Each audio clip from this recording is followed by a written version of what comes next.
Hello everybody listening to this video. Today I am going to discuss the various fundamental aspects of Java server pages, that is JSP. There are many current technologies that are used for web development, and these are ASP.NET from Microsoft and Java server pages, then PHP, and there are certain integrated development environments that are also used along with these development technologies. So here I am discussing Java server pages. The Java server pages are HTML pages embedded with snippets of Java code.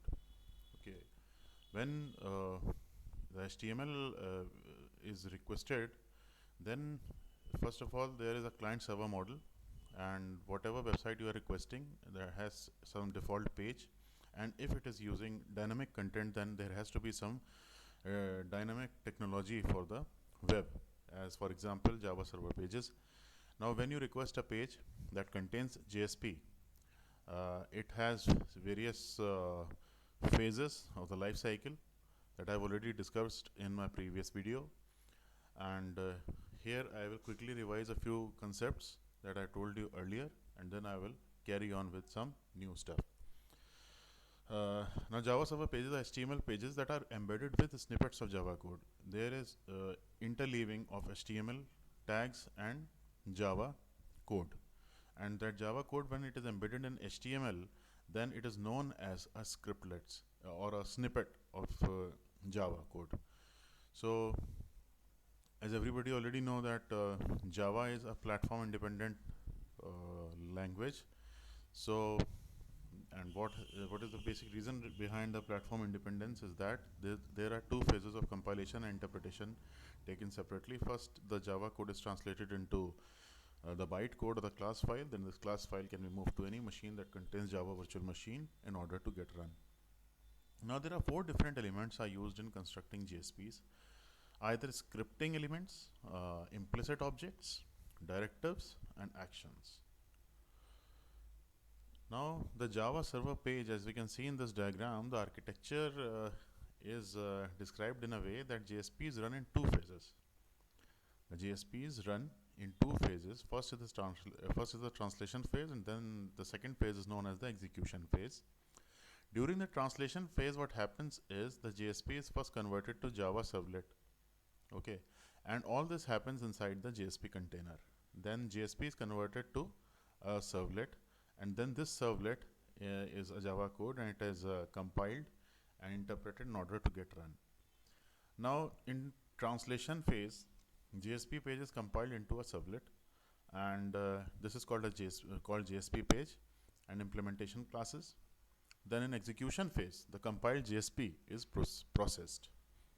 It is quite evident from this diagram, as you can see, that first of all there is a request receive, that is whatever page that is going to be asked by the client or the browser, and there are two objects actually in any internet technology that follows the client server model. It is the HTTP request object, and there is HTTP response object. So whatever request that we make, or whatever page we want to open up in JSP, that is all covered inside the request object. Now this request object, whenever this request object is taken up by the HTTP server, then it goes first through the JSP container. Now inside this JSP container, the first phase of JSP, that is the translation phase, is taken care of, and then the servlet is loaded if it is already existing. Like if there is a page that has been previously asked for by the request, then it definitely has been already converted into Java servlet. So we are not going to convert it again to Java servlet. But suppose if the code has been changed, then we have to convert it first into a servlet, then compiled into the machine code, and then it is transferred to the as a response to the calling client or the browser. Okay, then all this response is sent to the browser. Now what are scripting elements? These are types. That there are three kinds of scripting elements. First of all, there are declarations, then the scriptlets, and the expressions. These are the three various types of scripting elements. Declarations are those that declare whatever code has to be shown, and then scriptlets. These scriptlets are interleaved inside the HTML code, and the expressions. I will deal with expressions once we reach there. Then what are declarations? Going deeper inside declarations, the basics of declarations say that declaration are used to define methods and instance variables. Okay, you cannot directly use a method without defining it or declaring it. So in order to define a method, you first need some basics, that is the declaration section in which you are going to declare variables and methods. Okay, now do not produce any output that is sent to client. It doesn't itself produce any output that is sent to client. Okay, but when it is used or when the function has been called, then various various objects are produced that can be sent to the client. Like, and the declarations are embedded inside this this greater than sign and percent sign with an exclamation mark, and then closed by a percent sign and a lesser than sign, or the greater than sign, whatever you call it. These are the delimiters. Okay, now for example, as we can see, what are declarations? First of all, we need to keep them inside these delimiters. Okay, and what we are doing is we are defining a function JSP destroy. It is doing nothing, it is just printing that JSP is destroyed. Okay, system.out.println JSP destroyed. The whole Java code can be used inside a JSP page. Okay, the coding is done all in Java. Now system.out.println, as you can see, you are new to this JSP world, but you are definitely familiar with system.out.println function. Whatever you pass inside this function gets displayed on the screen. Now this is the first method. Now there's another method that is defined over here, that is the public void JSP init. This is the init method. And what we are doing with this method is that we are just printing JSP loaded. So these two functions form the part of the declaration, and here they are defined.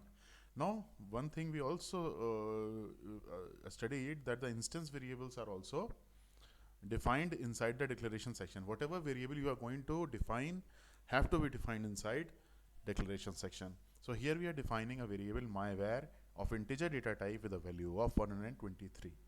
Now when all the declarations are over, or we are finished with it, then we have to close this delimiter. Okay.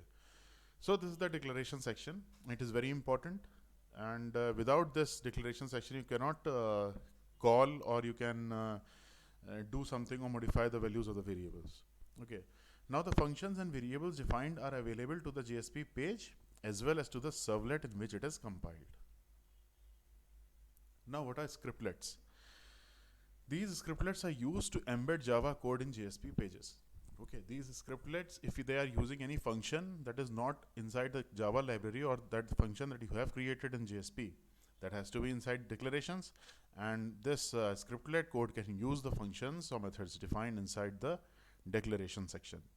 So what are the scriptlets? Scriptlets use these, that is whatever logic you are going to provide inside the JSP, that has to be enclosed in scriptlets. Okay. Scriptlets are used to embed Java code in JSP pages. The contents of JSP go into JSP page service method, and code should comply with syntactical and semantic construct of Java. That I told you earlier, that the whole coding has to be done in adherence with the Java language. Now embedded in, as you can see, the declarations were embedded inside a greater than sign. The delimiter was a greater than sign or the less than sign, whatever you call this, and in fact it is a less than sign over here. Then there's a percent sign, and then there's an exclamation mark. But in case of scriptlets, you use less than sign, percent sign, but the exclamation mark is absent. So be very careful regarding what you are going to use as a delimiter in various sections of the JSP code, because if they are wrong, then it will not compile. Okay, so this scriptlet has to be kept inside a less than symbol followed by a percent sign, and then whatever modifications with the values, integers you are going to do, you can do. Okay, here also what you are doing is you are enclosing it with the delimiters. Okay. Now, what are expressions? Expressions are used to write dynamic content back to the browser. Okay. Uh, well, this is the dynamic content with for which we are studying JSP, because if there is a static page, then it's nothing to do with any internet technology like JSP, SP, or PHP. But because we are using a dynamic content, therefore we need the technology of Java Server Pages, and in order to use the dynamic content, we have to use expressions. If the output of expression is Java primitive, the value is printed back to the browser. Okay. And same thing goes with here, that here the delimiters are the less than sign and percentage sign with the equal to sign, and then the closing percentage sign and greater than sign. These delimiters have to be very carefully put without confusing of different expressions, declarations, and scriptlets. Now, for example, we can see over here that we are writing a PHP script over here in expression. Okay, like not PHP, sorry, JSP script over here. That is Fred, and then Flintstone is what we are doing over here is we are just providing a string. Okay, and this will print Fred Flintstone to the browser. Or we can also use some functions like math.sqrt inside this. Okay, and this will print the square root of 100, that is 10, to the browser.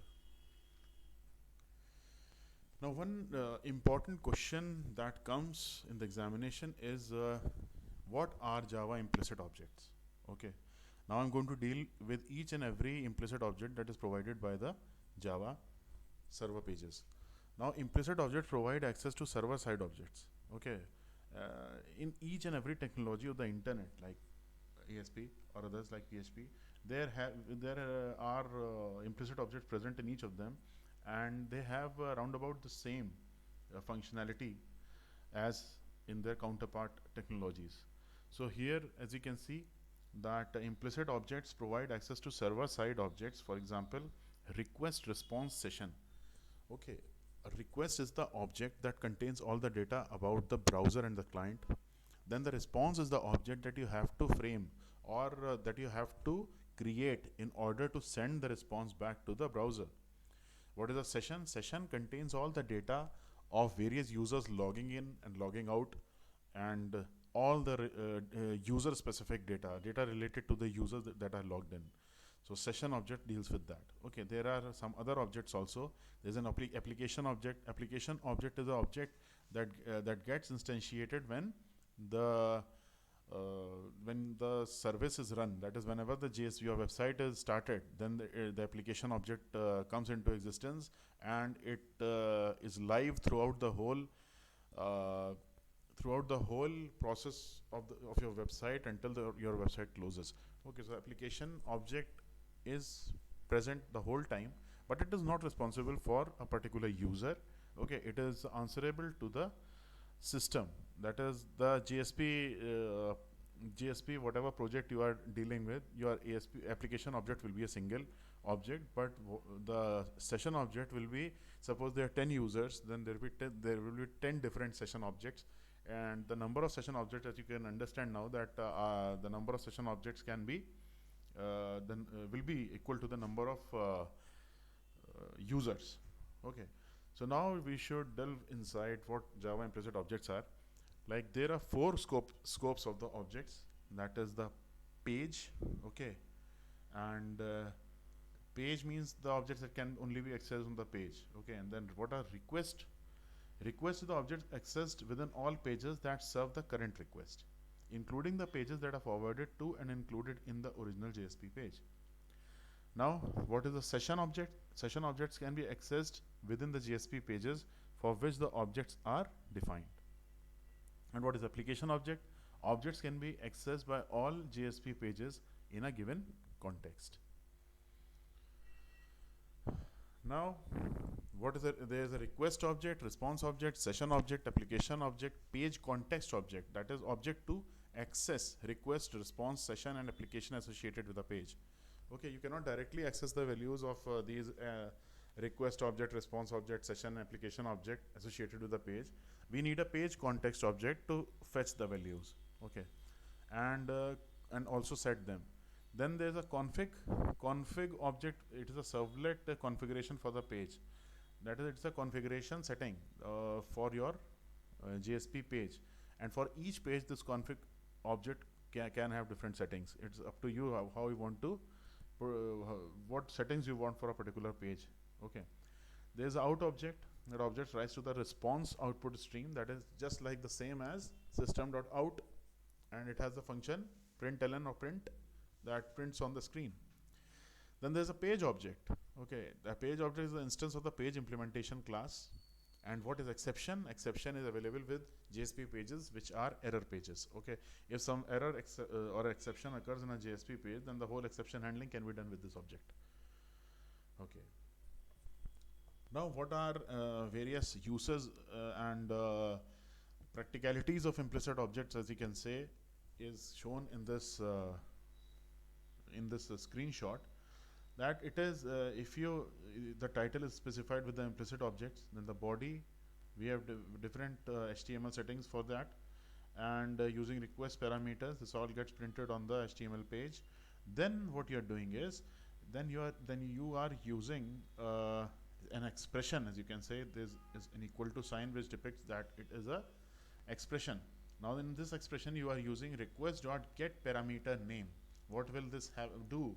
This will get the value of the name variable of the text box or whatever input control you have named by the name, and it will fetch the value whatever is written inside the text box called name. Then once the value has been taken up, then what it is doing? It is doing that in the paragraph section it is printing out.print. Then it will print directly that this printed using the implicit object variable, and this will get printed on.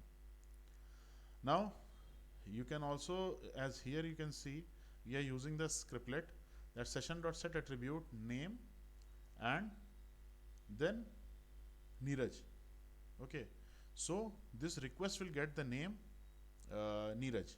Okay, and session.get attribute name, this will also do the same thing, and it will get printed over here. And then what else we can do is we can also set the name. Like in this paragraph section we are doing application dot set attribute. Now here, as you can see, we are using a session object. Okay, here we are using the request object, here we are using the out object, and here we are using the application object. Now this application object is also actually these are all dictionary type of objects that have keyword and values associated with it. The keyword is name and the value associated is Neeraj. Okay, here also the keyword is name and the value is Neeraj. Okay, now if we want to get the value, then we use get attribute, application.get attribute, whatever name or the whatever dictionary keyword we have put. Here it is name, so it will fetch the value and it will print over here, and then storing a string to a page context, like page context or set attribute name and Neeraj. As it discussed about the page context element that is used to find the value of to set the values of the various application and session or out objects. Okay. Now deploy and run. How can we deploy and run a particular JSP page or a website? We have to save it in the web apps. Okay, listen, if you are using Eclipse and you are developing inside Eclipse or MyEclipse or NetBeans, then this will be automatically taken care of. But if you are making it in a notepad or something that is not having all its assemblies and things or configurations together, then you have to face a little bit of problem as to writing inside notepad, and then you will save it inside the web apps directory under the JSP folder with the name of the JSP page. Okay, and then how will you access it? You will access it by in the local host by providing http localhost 8080 JSP implicit JSP name whatever. Okay, and it will open up the page. Now what are directives? Message sent to the JSP container. Okay, directives are the messages sent to the JSP container, and they are used for importing tag libraries, import required classes, set output buffering options, include content from external files. The JSP specification defines three directives. One is the page directive, the other is the include directive, and then the tag lib or the tag library.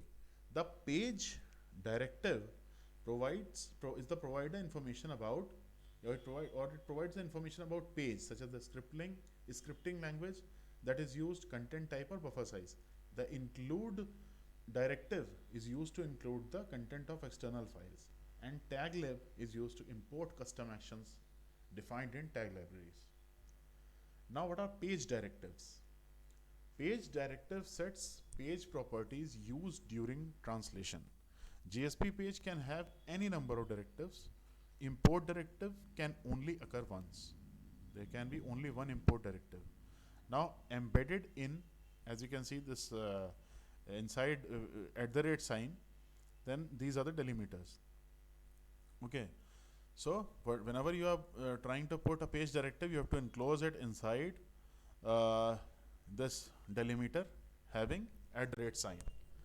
Then different directives are language.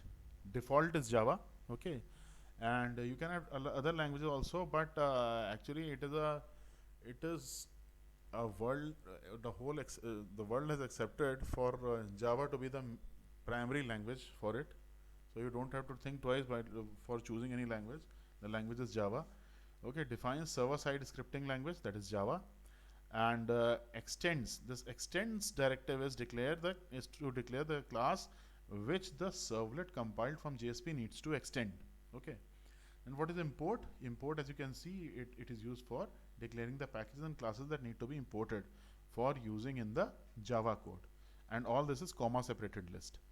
Then what is a session directive? Session directive is defaults is true, and boolean which says that if the session implicit variable is allowed or not. Now, what is a buffer directive? Buffer directive defines the buffer size of the JSP in kilo. When you want to transfer some files, okay, then you need the buffer size to be set. It has to be synchronized in order that the bottlenecking problem is totally eliminated, and for that it also depends upon the network, its attributes. So the buffer size is one of the different directives that we use in JSP. Now there are different directives like auto flush. Auto flush is when true, the buffer is flushed when maximum size is reached. Okay, flushing means clearing the buffer. Buffer is just like a medium between the streams. Okay, it is used for proper network download and upload of files. Now, what is thread safe? Is thread safe? This is default to true. If false, the compiled servlet implements single thread model interface. Now, what is info? Info is a string returned by the get servlet info of the compiled servlet. Error page. Error page is actually a page that you have designed in order for if there is some error that comes in your JSP project, then or website, then you will redirect that error to the following error page.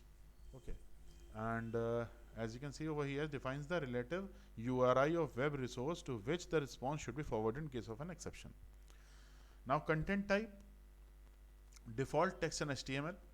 This content type actually it defines the MIME type, okay, for the output response. Now it is by default. Default is text and HTML, and then what is error page is equal to true for JSP pages that are defined as error pages. If there is a page that you have defined to be an error page, then you have to set the is error page property to be true, and that's the is error page directive. Okay. Then what is page encoding? It is another directive that is used to define the character encoding for this JSP page. Now, as we can see over here, how the page directives are given. You have to, as I told you, you have to include this inside the less than percent @ sign and percent greater than sign.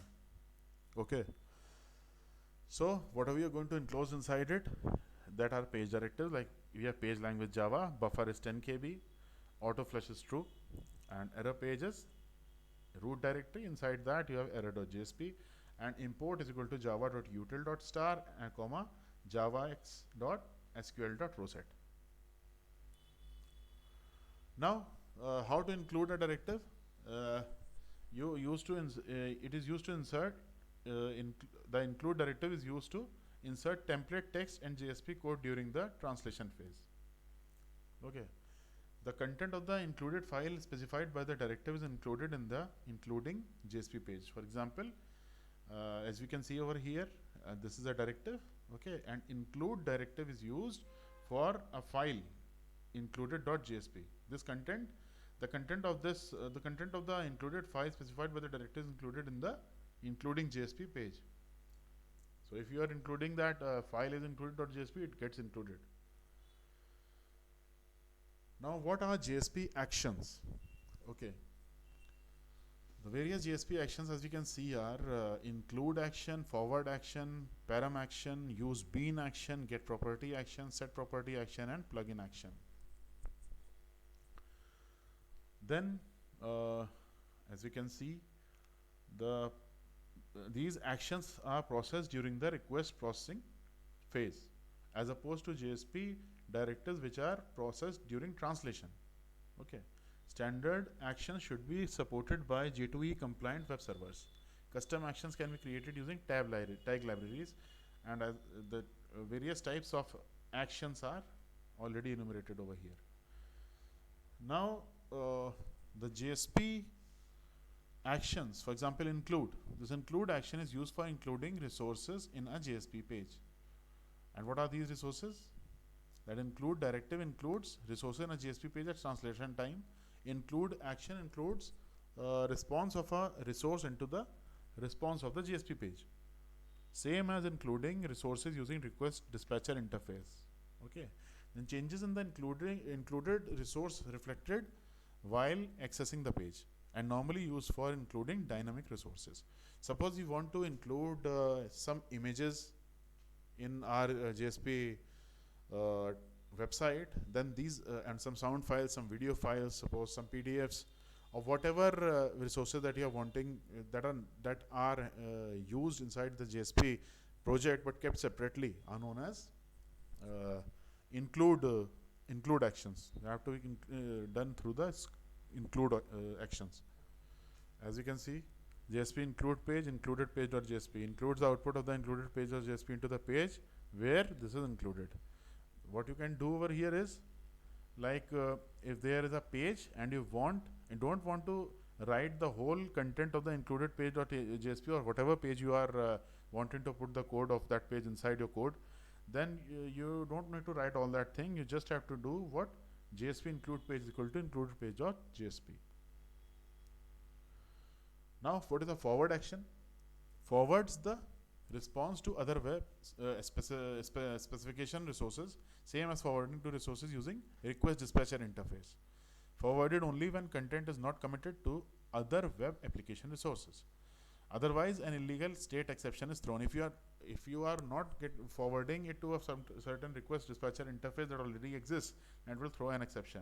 And this can be avoided by setting a high buffer size for the forwarding JSP page. Example, JSP forward page is equal to forwarded.html. This will forward the request to forwarded HTML. What is a param? Param is actually parameters that is used in conjunction with include and forward actions to include addition request parameters to the included or forwarded resource. Example, JSP forward page is equal to param2.jsp. JSP param name is equal to first name, value is equal to Sanjay. This is again is a dictionary object that is having a key of first name and value to be Sanjay. Now we close the tag of forward. Now this will result in the forwarded resource having an additional parameter first name with a value of Sanjay. If you want to pass some attribute or some value along with the page for which you are forwarding, then this value can be set with the help of param.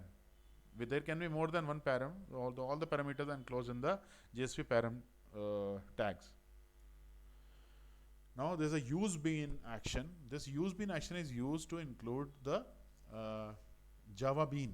Okay, finds a Java object with the defined scope. Object is also available in the current JSP as a scripting variable. you see the syntax over here that JSP use bean is equal to use bean ID is equal to name. Then its scope is having page request, session, and application. And then class is equal to class name, type is type name. Then bean is bean name, and type is type name. Then type is equal to type name. At least one of the type and class attributes must be present. Okay. Then we can't specify values for both the class and the bean name. For example, JSP use bean my name. Scope is, as you can see, there can be one of them has to be present. So we have taken up the scope of request. And then class equal to java.lang.string, and first name is equal to Sanjay, this is the parameter. And then this bean tag is closed.